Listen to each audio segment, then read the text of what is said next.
Well, Israel lays out their strategy to destroy Hamas once and for all, but questions mount over what the new government in Gaza will look like. One America's Nathaniel Manor has more. After weeks of violence in the Middle East, Israel releases their plan to launch a full ground offensive to counter the terrorist group Hamas. Israel's defense minister Yoav Gallant met with the Knesset Foreign Affairs and Defense Committee in Tel Aviv on Friday to pitch his three-phase plan to wipe Hamas off the face of the earth. Phase 1 involves Israel continuing their airstrikes on Gaza, as well as putting troops on the ground.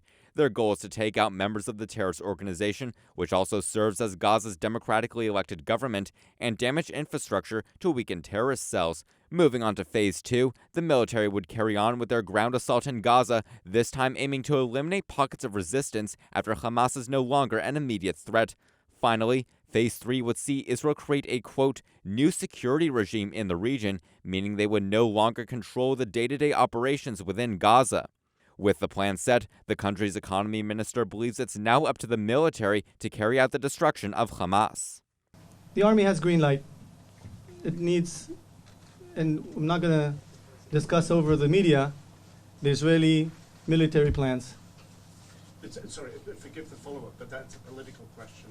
No, it's not a political question. But the decision will come from politicians. No, it's not a political question. It's the Israeli government made a decision, gave green light to the army, wiped them out. And now it's in the hands of the army. However, Israel has not stated who will take control of the Gaza Strip once they pull out, or whether they plan to create a new authority to govern Gaza. Some have pointed out that Israel doesn't have a good track record of helping establish governing bodies in the Middle East.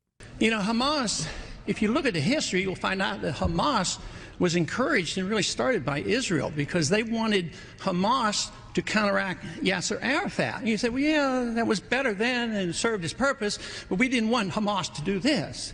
We want free elections. So we encourage the Palestinians to have a free election. They do, and they elect Hamas.